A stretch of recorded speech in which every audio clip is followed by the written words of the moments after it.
Well, hello, everybody, and welcome again to the Weirdly Magical podcast with Jen and Lou. And this is the Gemini New Moon edition.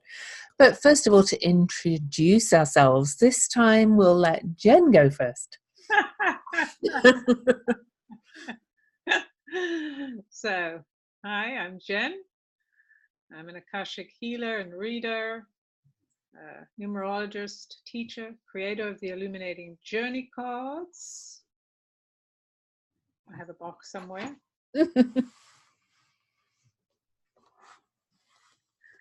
And I also authored a book called Astrology Cocoon of illuminating, healing, and clearing of the Akashic in the Akashic Records, workshops, and I have a group, private group, Soul Pillow Salon, which is an email-based monthly community membership for soul deep connection, clarity, and healing. And they can all be found on my website or by emailing me at jen@jenduchenne.com. Cool. And I am Louise, or Lou Eddington, Edington. I'm a soul astrologer, a shamanic practitioner, and a writer. And I am the writer of Modern Astrology, Harness the Stars to Discover Your Soul's True Purpose. And since this new moon is in Gemini and on my moon, the next book could be on the way. And I offer soul astrology readings, classes on occasion, and I also have an online community membership where I have different levels of membership.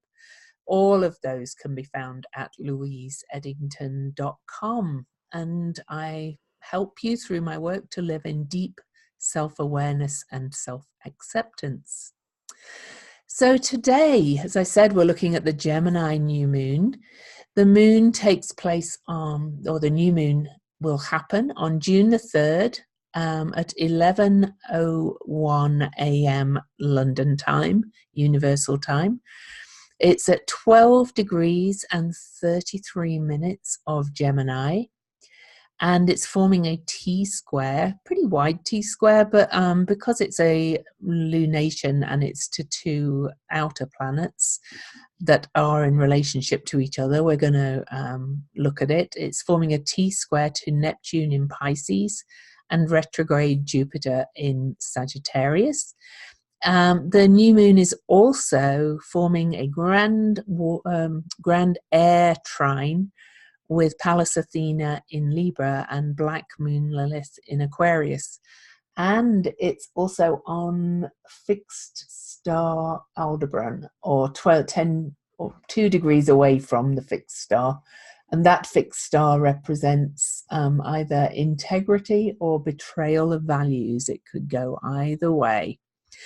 But we're going to just do a little bit of housekeeping as usual. If you enjoy the podcast, we're getting some great reviews on iTunes. We appreciate every one of them. But if you haven't left us a review yet, we'd love it if you would. And that's actually kind of a written review as well as just giving it a star. That any review helps us get seen more. Plus, we also have a Patreon for $3 a month. You can support our podcast. It's Weirdly Magical on patreon.com or patreon.com/Weirdly Magical. And last point is that each episode we are trying to feature listener questions. We actually don't have one this one. So send your questions in by email to weirdlymagicalpodcast@gmail.com. We'll be choosing each a question at random, and no personal details will be shared on the podcast other than your first name. So ask us whatever you want to know. We really want to share your question on air and give you our answers to it. So let's dive into the energies of this new moon. And Jen, it's a 333, so let's look at that first. Yeah, this is pretty fascinating. So the 12 degrees and 33 minutes. So we have a lot of threes because 1 + 2 is 3, and then we have the 33. So that's wild, right? That we have all those threes. The other thing that's interesting is this is happening on June the 3rd, and we are in a 12 universal year. So 5 threes.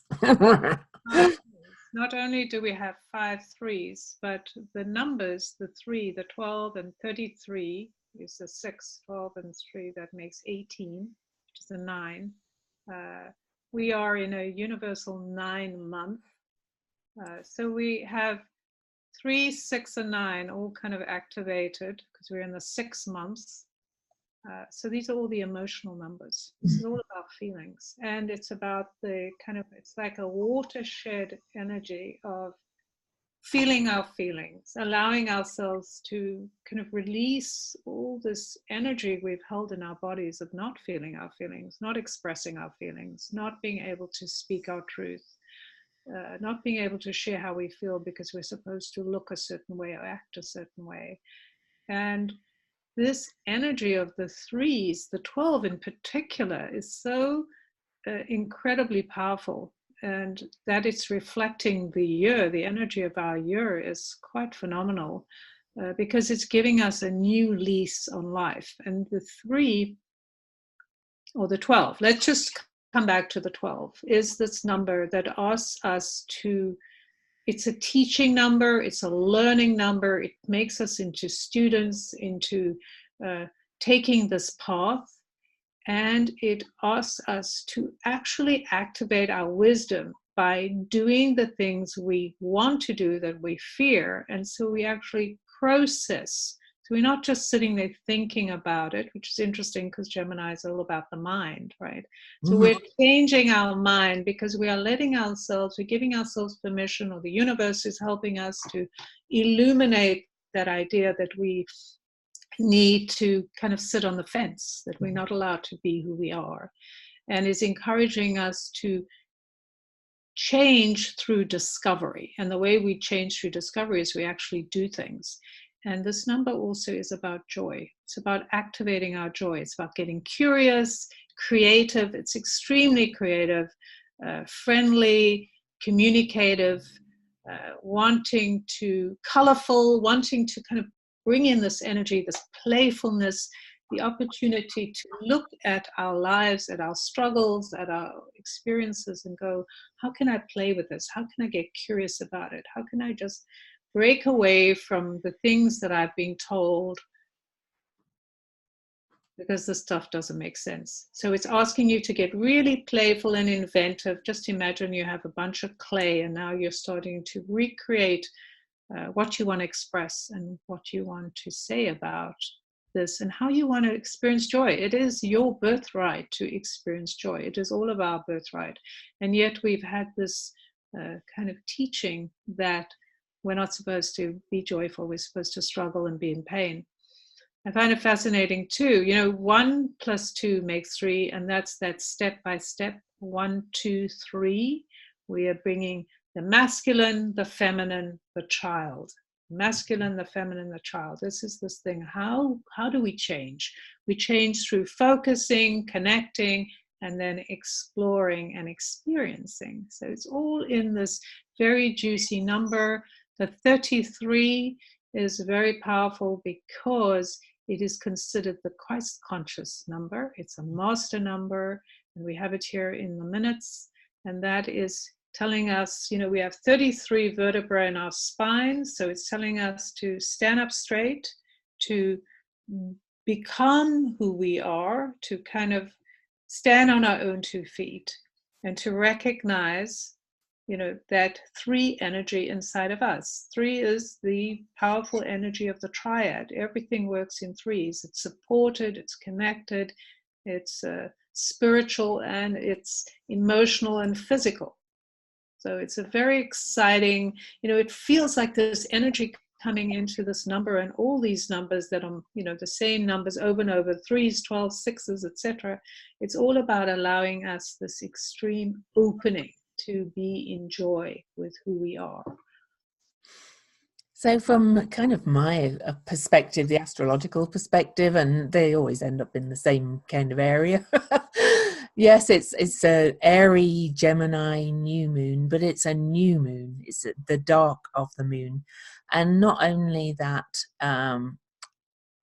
means we have the sun and the moon at exactly the same spot in the cosmos, from our perspective, at 12 degrees of Gemini. The ruler of Gemini, Mercury, is also in the sign of Gemini.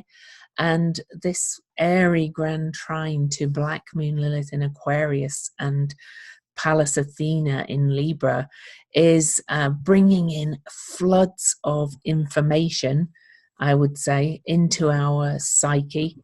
It's almost like we're going to be overwhelmed with information. But the T square to this Neptune in Pisces, and Neptune rules Pisces, and Jupiter in Sagittarius, with Jupiter ruling Sagittarius, and both being of a similar energy, because Jupiter was the traditional ruler of Pisces and Neptune is the modern ruler, and they're both to do with faith, belief, all that kind of thing, with Jupiter being more on the kind of belief religion side and Neptune being on the spirituality side. But they both have a very similar energy. I'm going to say our minds are going to be flooded with kind of spiritual upgrade information and emotion, because Neptune is a water sign in its own sign as well, which is emotion. So we're kind of being asked to pull all this in together. The only element really missing in the connections to all this is Earth. So this is a very kind of what's that book by that guy who wrote Messages from God, was it called, or something? That's what. Yeah, heady. The word that comes to mind is heady, but yeah, but there's that book by a guy, I can't remember his name, but that's Conversations with God. That's what it's called. That's what it reminds me of. It's like we're almost going to have conversations with the cosmos, with whatever God is for you.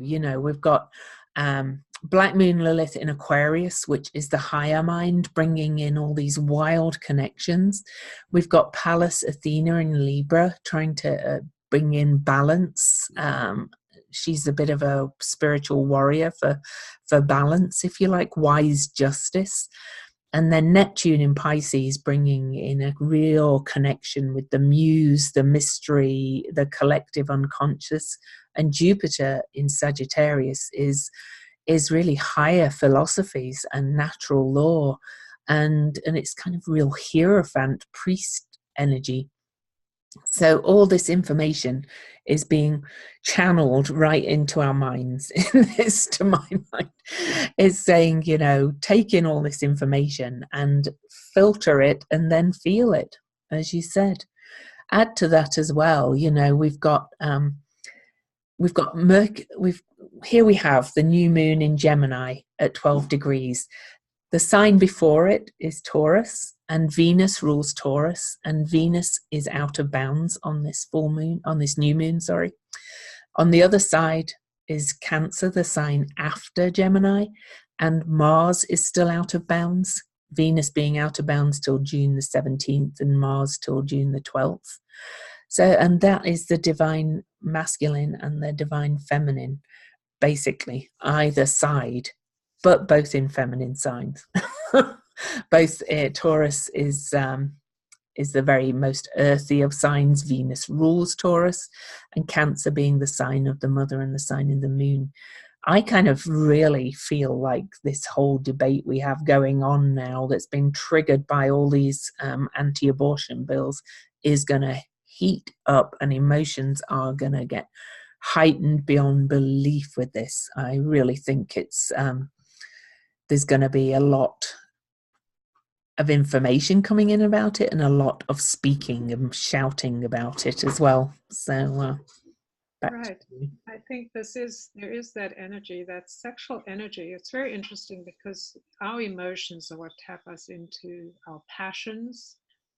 Our creativity comes from that source of passion, the kundalini, which is not all sexual, right? But there is that sexual fire, or Mars is our libido, right? It's the part that fires us up, and Venus is, Mm-hmm. some senses connected to love. So In it's Taurus, it's about the physical body as well. it's physical body. And what are these abortion, kind of anti-abortionists, all this stuff is about controlling women's bodies. Mm-hmm. So this is like for me, I feel like this is that out of bounds energy of, I will not be bound. I will not be bound by the religion. Now, remember, we were talking about Jupiter and Neptune. This is the perfect example of that, right? The Mm-hmm. Jupiter, the old religion, how people supposed to do. This is the law. This is how you do it. And then Neptune saying, well, I'm free, I'm spiritual, but not just bringing it also down to the physical body, Mm-hmm. of the masculine and feminine, the male and female, how sorry. bell ringing, it must be important. That dominant, the dominance of the male, or the patriarchy, saying, I'm in charge, I'm the one in charge, and this is how I'm in charge. I decide that the feminine is just here to be beaten down and controlled and used and kind of just for sex, and I decide how they operate.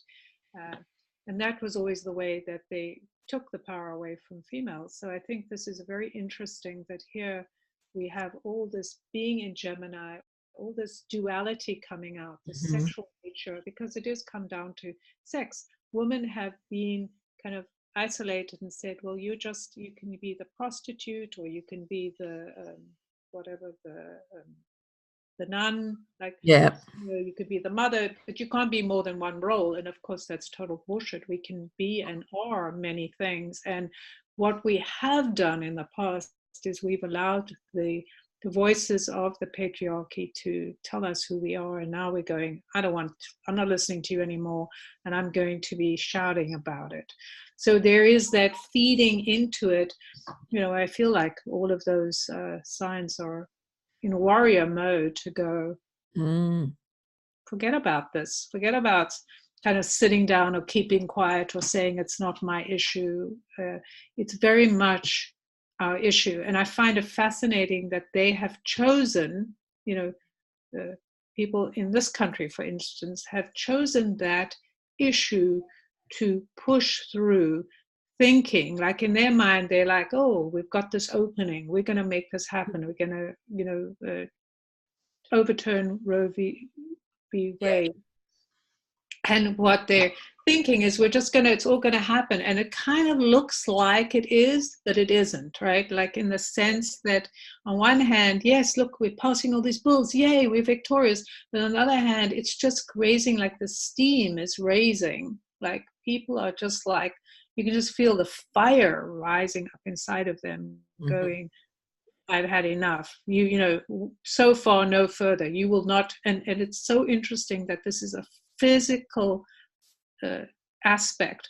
This is very much the Uranus energy of, I'm going to stand my ground for this. It's like the final frontier for women. Like you lose this, then, you could just feel the terror of people going like, I don't want to go back to that, the hangers and all of this type of thing. And it's ultimately about the power. I've never seen quite this much. No, we're not going to take this kind of energy before. It's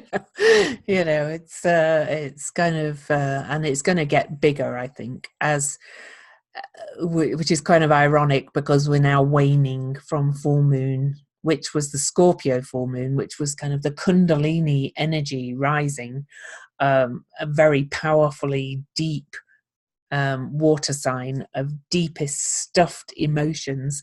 So we're recording this 2 days after that full moon. It's kind of released this big snake energy, with the snake, of course, being, always associated with the female in all the myths, and now we're kind of waning down towards this. So we're all kind of going inwards to listen to this inner voice that's going to scream, no, I'm not going to take this anymore. That's what it feels like to me. I just noticed a couple of other things though, Jen, numbers wise, that we kind of mentioned when you and I looked beforehand, but also straddled around this new moon is we have Mercury at 27 degrees and 18 minutes of Gemini. And I already mentioned that Mercury rules Gemini. So that's a 9-9. Then we have Sedna in Taurus at 27 degrees and 21. So that's a 9-3. And then Vesta at 27 degrees and 30 minutes of Aries, and that's a 9-3 too. So we've got more 3s and 9s showing up. Isn't that amazing, right? I think that is so incredible to see the support. So what's so interesting about this to me is the aspect of the 3 that is playful and creative. Now, one of the kind of the challenges of the 12, so kind of bleeds into the 3, is to accept the role of being a victim or go, I can't do anything about it. This is the way it is. And a lot of us have been in that place for a long time.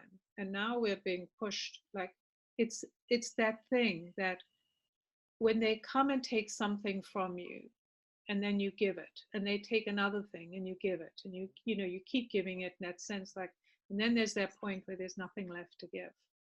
And that's that kind of reset point, which happens when you're like, I can't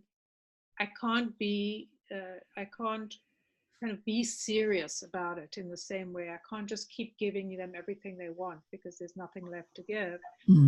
This turning point of going, what else is there? And what is there is this willingness to be creative, to be curious, to be playful, and go, and to really kind of find the humor in this situation. I know that sounds weird, but really, if you can find the humor in the idea that these people are assuming a power, right? They're deciding, I have the power.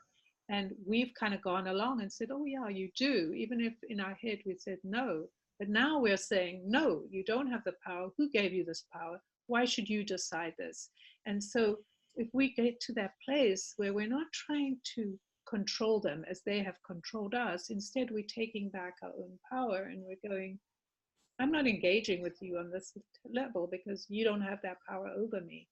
Well, it kind of cracks me up on that note of you saying that, because of course Mercury in Gemini is very trickster energy. It is the trickster. Mercury is, and there's an awful lot which really I've never seen quite so much of again before, of this really turning it on its head. It's like going, well, let's take this back to its origin. There's no pregnancy without sperm, so let's control men's bodies and give them all vasectomies.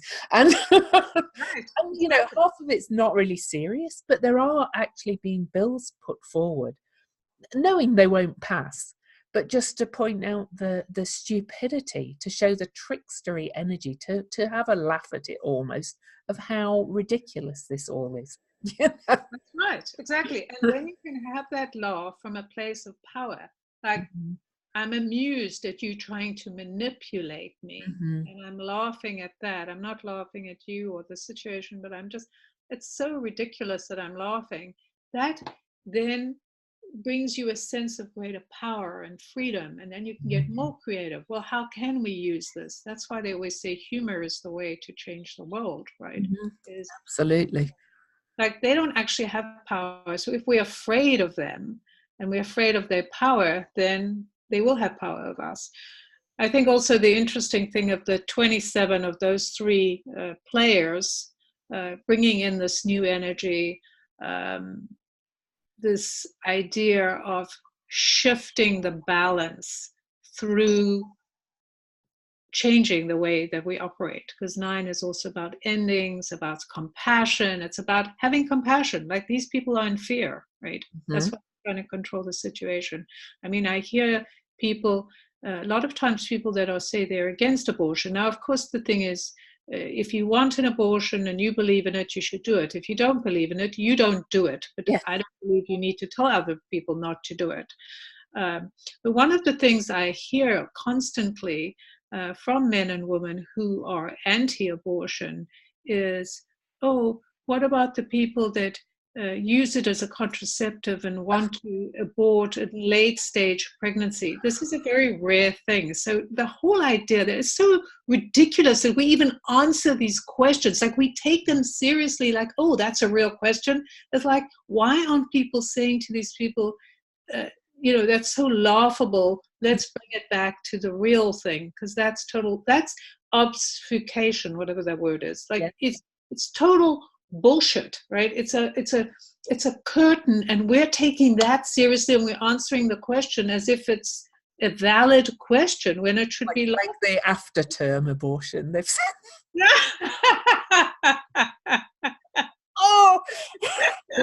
Oh, please. Who would do such a ridiculous? It's no fun being pregnant, So, oh yeah, that's the way I want to, practice abortion, and just, practice birth control. It's just that same thing of saying the responsibility belongs to the one who carries the baby. Well, the woman doesn't make herself pregnant, okay? Yeah. So, right. So what we need to do is and this is true of all. It's starting to happen, is what I can see. I could start to see that people are not actually arguing this on a serious level anymore. They've had enough. People have had enough. Right. We have to stop answering these ridiculous questions, and we should even name it as a ridiculous. That is so ridiculous, right? It's not even worth an answer. Let's go to the real issues. And if we can do that with a sense of lightness, then everything starts to shift, right? And talking of that, though, the abortion thing, because it's so prevalent in the news right now. We go back to the fact that we have Mercury and Vesta, and then Sedna in the middle. I think I mentioned it last time that in the class I did on Sedna and dwarf planets with a guy called Alan Clay, he describes Sedna, which is here right bang in the middle, in the sign of Taurus, the body, the physical body, about control. He says it represents spiritual destiny through transcendent crisis.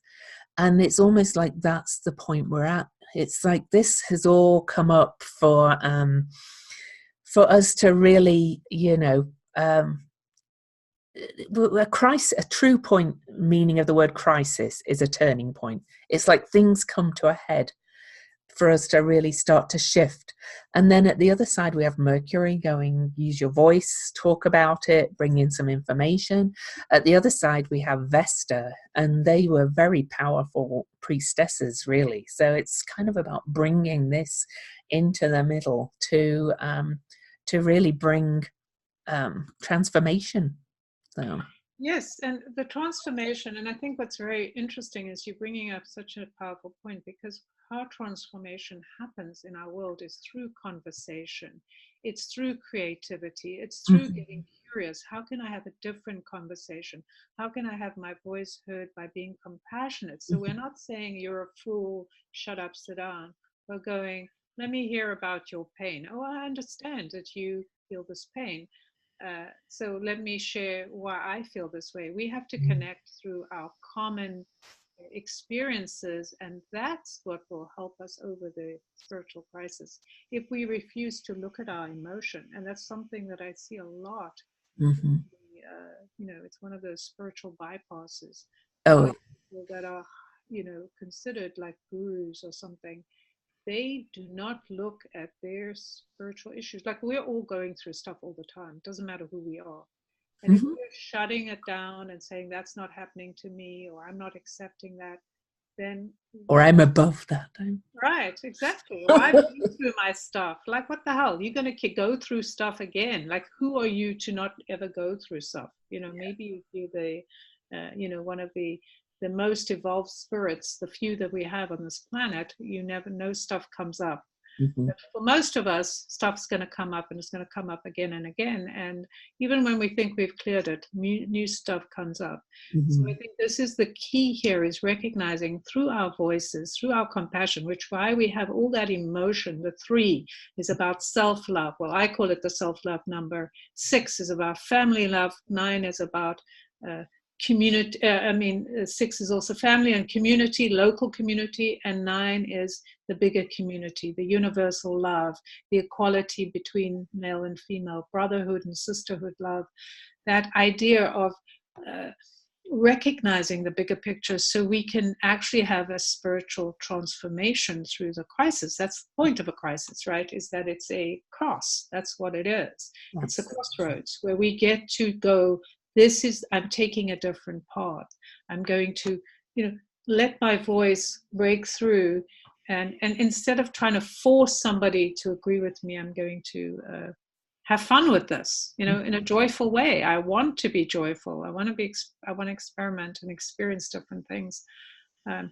Vesta too. It's very interesting about, they could, the Vestal virgins and all of that, but really they were very powerful. And we have to remind people about what it means to be a virgin, or what it meant. The original meaning was true unto oneself. It wasn't not having sex. No, not at all. It was more of a spiritual power thing, wasn't it? Oh yeah, not giving your power to someone else. You can have sex with whoever you want as an adult. Why should somebody control that? And then again, there's that issue that men are saying, or our society, or the women who, daughters of the patriarchy, the ones that support these men, saying, no, you should have sex under my rules. Mm-hmm. Mm-hmm. And that's bullshit. You can't control other people. So people are going to go underground and do all this stuff. That's all the stuff bubbling up from the Scorpio moon. There's also a bit, because it's a Gemini and the trickstery element. This is leading on from something that you said that triggered me, but I can't remember which bit it was, but it doesn't matter. About looking at things differently. It's turning things on its head a little bit. And funnily enough, because to be quite honest, and first I apologize for the little interruptions there. This new moon is going to be right on my Gemini moon. It feels like it feels like Mercury retrograde in my head and my house as this approaches, and the interruptions and the craziness is all happening suddenly. My phone rang. It started a video on my computer. My daughter came to the door to ask me something, and I'm like going, oh, because it's Gemini. But anyway, it's all about turning things on its head, looking at things differently. What am I not seeing here? This is, that's a good question to ask in this. And because this is so strong in my chart, I'm seeing it happen already. Those of you that follow me know that I am fairly involved politically, and I found myself saying in political discussions a lot just over the last couple of days even, let's turn that around. What if we look at it this way? And now I'm like, wow, that's so Gemini. But of course, we are recording this as Mercury is about to go cazimi with the sun, in the heart of the sun. So Mercury is very activated now anyway, so giving us a glimpse of that, how to look at things differently, and turn it around and look at a different perspective, or look at it from a different perspective. So yes, and I think the occultations, or what do they call it, with the occultations.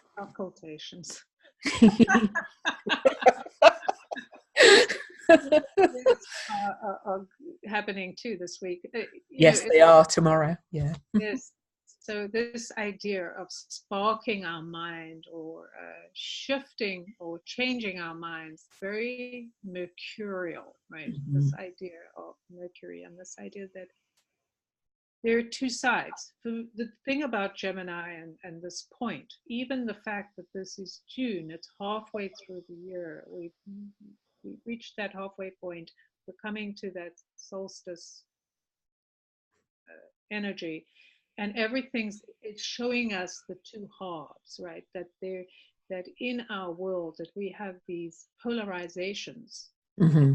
extremes, and we've tried the extremes, and the extremes do not work. It's like when you go to the extreme and say everyone will do this thing, that's kind of like religion or any of those, politics or something like that. It's polarizing. We even have it in the word politics. That idea of spreading it out and going, okay, this is my side and I'm not moving. And we're like, hey, hang on, this thing isn't working. Let me start moving towards the middle and see what I can have. It's also very social. I mean, threes are social. And of course, when you're engaging in love of some form, that's social, it's intimate, it's energetic. We want to have this relationship with someone else. Gemini is very social.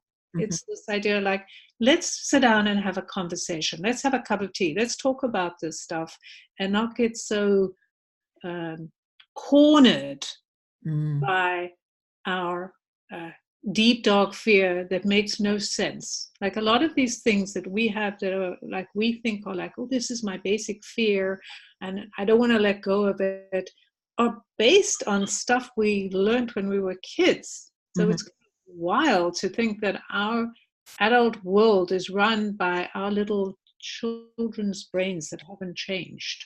That's pretty bizarre.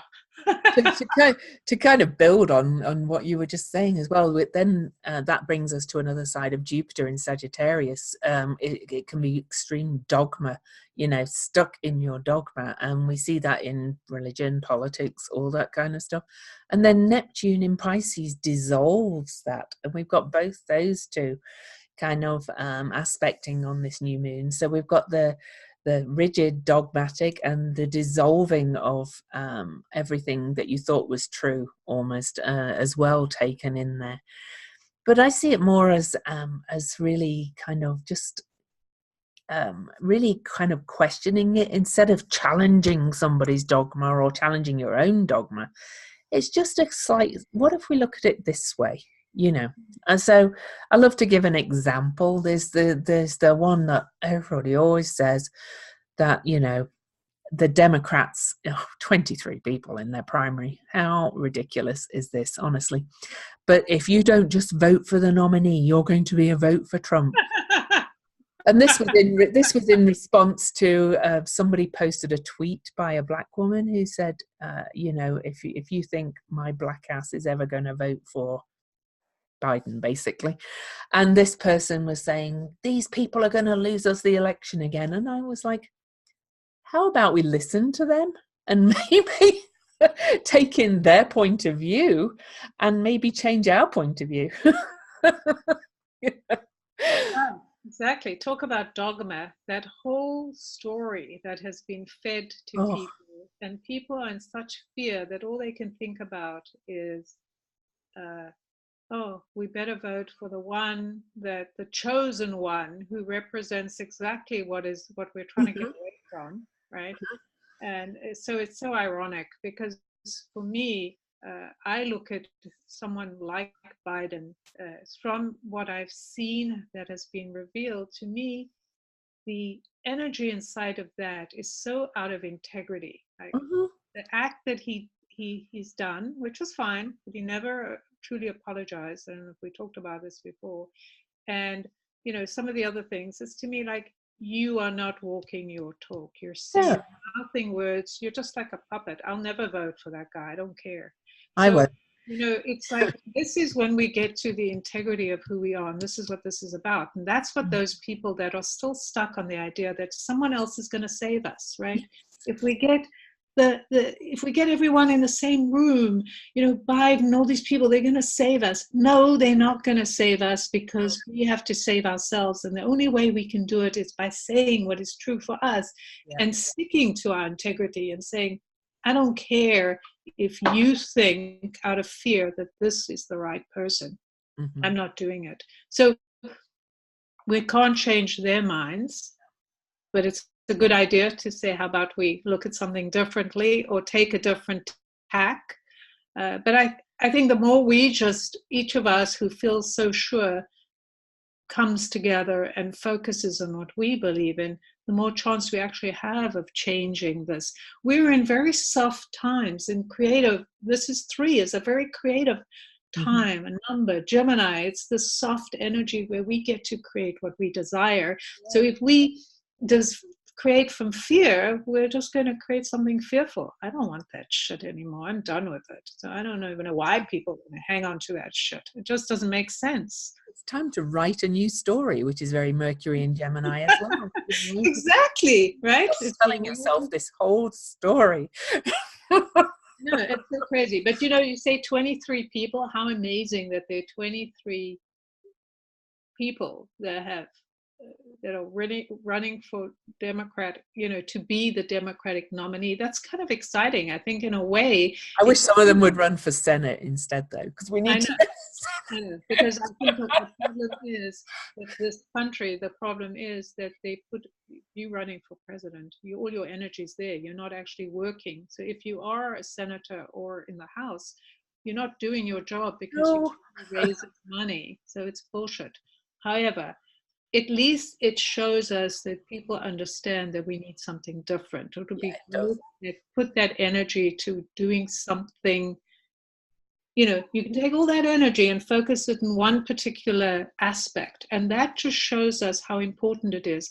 Our illusion that the president of America, in this instance, and of course, wherever you're living in the world, we all have those examples, that is such an important job that everything has to stop or needs to filter through it, is another total misconception thing we have to change about it. And it begins within each of us. We're the ones that change what's going to happen from us by refusing to play the game in the way it's being played. Yeah, absolutely. Oh, shall we look at the symbols, Jen? Before that, I'm going to actually show the card. Oh, yes, sorry, yes. So the card that came up is also a 3. It's a 21. It's the 21 soul portal.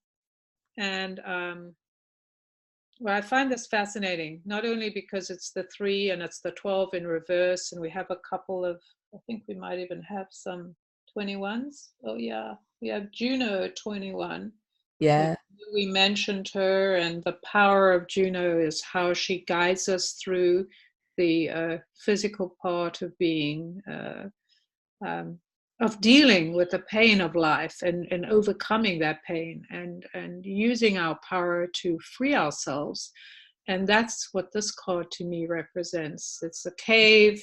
There's the Pegasus, and there's the woman with the what do you call that? Like a shaft.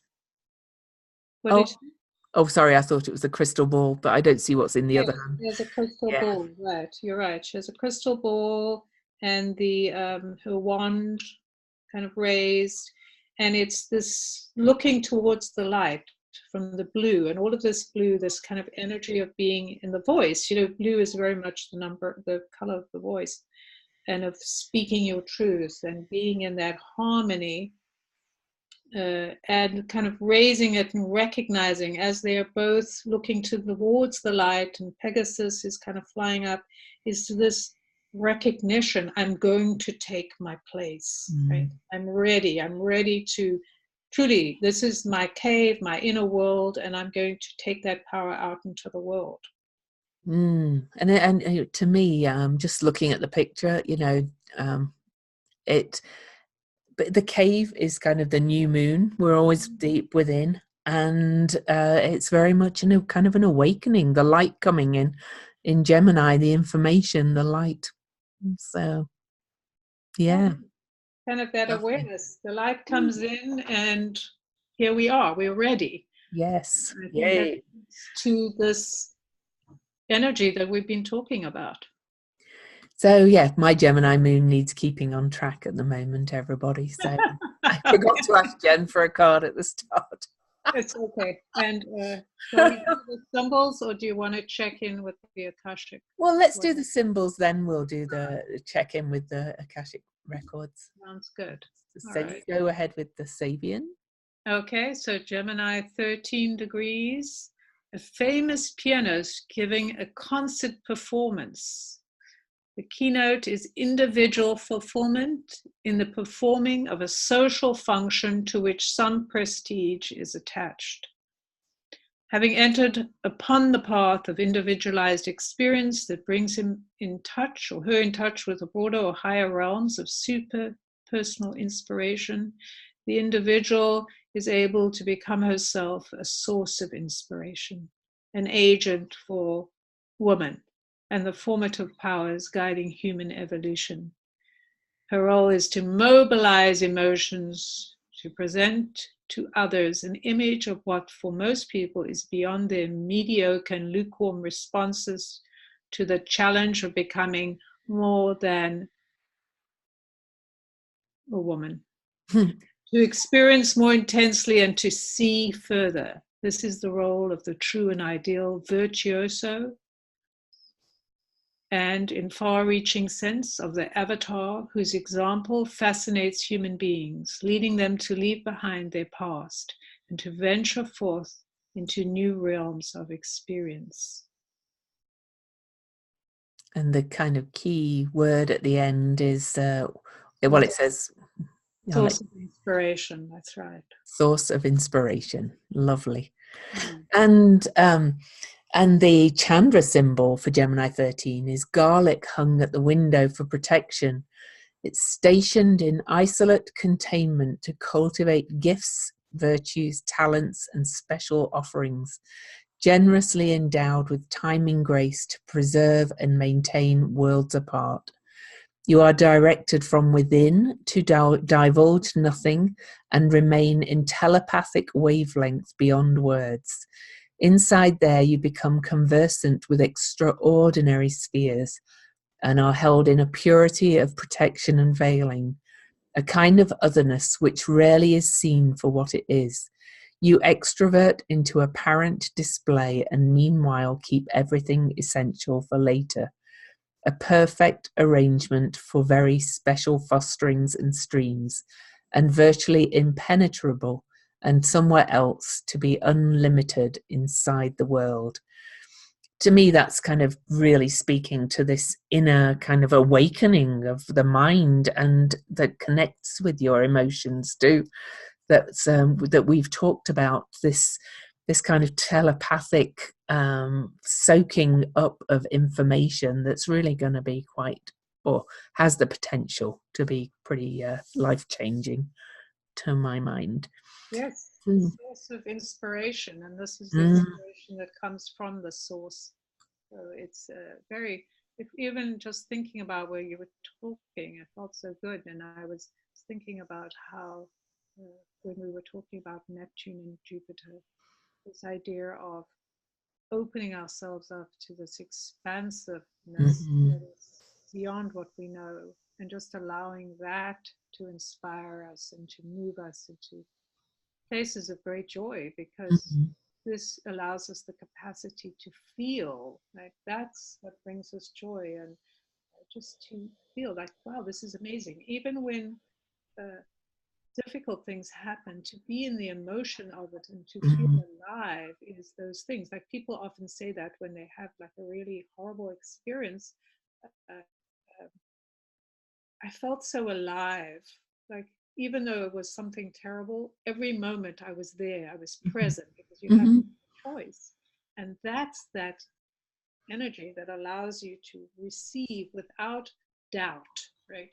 Because we tend to question and doubt things. And when it's harder to believe. Like, how is this possible? How is this going to happen? Instead, we should make them into actual questions. How is this possible? Yep. What would it look like if this idea of women being in charge of their own bodies, what would that look like? Yeah.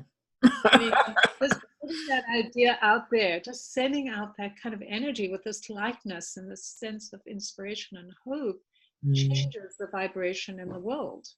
Yeah, it does. So I think, do you want me to just ask something? Yes, just ask something. Yeah. Whatever you want to ask. What do I want to ask? I would like to ask the Akashic Masters how best we can facilitate these shifts that we're talking about in the world. How best can we aid the shifts? That's what I mean. Age or aid? Help the shifts along. You age them. No. Got to put them in the barrel. Yeah. Age. No, aid. AIDE.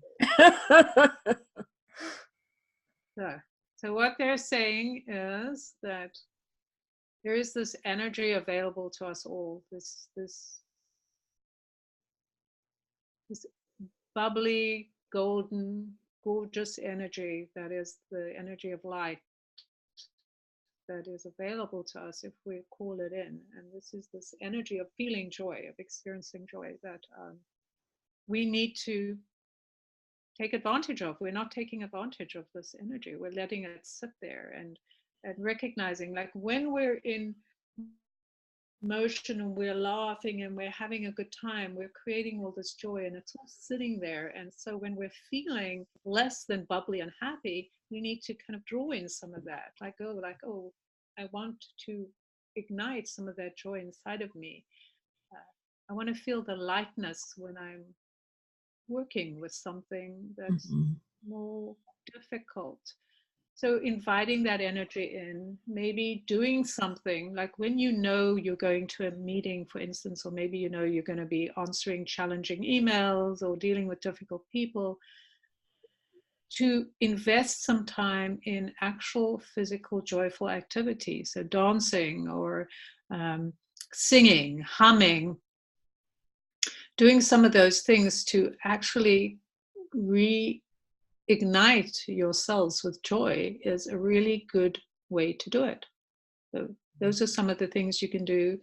The other thing they're suggesting is if you're in a conversation, like you're sitting around the family and it's the same old conversation or the same stressful thing, is they suggest that you take on an activity, like maybe you get some paper and pencil and you just start drawing. So instead of being so engaged and kind of knotted up by what people are saying and expecting a certain answer, what you start to do is you start to kind of release that energy, and you're drawing and you're doing something, or you're knitting, or you're doing something, and you're kind of bringing or calling in the energy of inspiration into what you're creating. So you're loosening the energy around you, and so it becomes less heavy, and you're allowing that to kind of go through you and out, as opposed to what's around you coming in. Because a lot of us that are more empathic tend to go, oh, here it comes again, and we're just kind of like, But instead, what they're advising us to do is to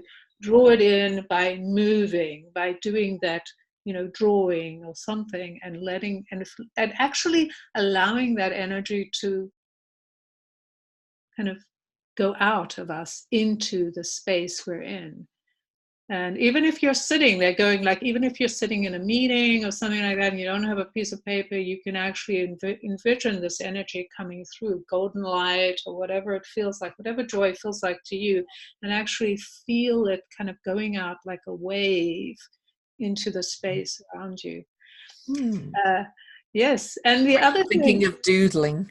Yes, doodling and giggling. There's like giggling and laughing. Like, have some little things to amuse yourself so you can kind of lighten up and get that bubbly sense going. Like what's going to make you giggle? And even humming, they're like, if you start to hum, other people will hum, right? If you start to kind of shift the energy by doing something like that. Oh, I feel like dancing. Let's just dance. Let's just put on some music. Like if things are heavy at home or something like that.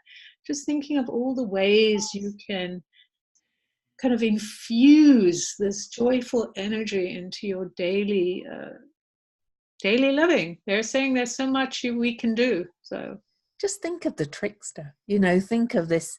He's the kind of the Joker in the cards. He's just having fun with it, turning things on its head. I take it so seriously, and that's part of, like, this is actually what they're saying is part of the trickster energy. Is he's here to kind of invite us to go, well, maybe there's a different way. Hey, have some fun, lighten up, that kind of expression is, yeah, because sometimes we tend to go, But, no. but don't say that to other people. I know. Say lighten up to other people. Don't say that. Do it for you. Do it for you. Exactly. That's what I'm saying. The trickster's Yeah. saying to us. He's not Oh, saying. I know. I'm just, Oh, I know what you're saying. I was just like, I don't want everybody else to go around telling everybody else to lighten up, because that's just No, but it's kind of funny how annoyed we get, because this is something they're saying too, is we get really annoyed when people tell us to lighten up. Why should I lighten up? And it's like, well, why shouldn't you? Right? Like, it's used as a put down there. but we can turn everything on its head, remember? We can. Instead of taking it as an insult, we can find amusement. Actually, it's a great trick when people are saying things to us that normally are considered insults, and we drop the ball, like we don't get mad. This guy tried to insult me on Facebook this morning, and I just told him it was the best laugh I'd had in Yes, exactly.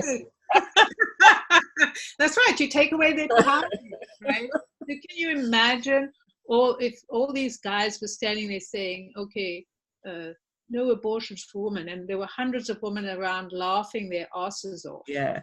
Right. Do you think they would feel powerful? They shrivel in a certain part of their body. Anyway.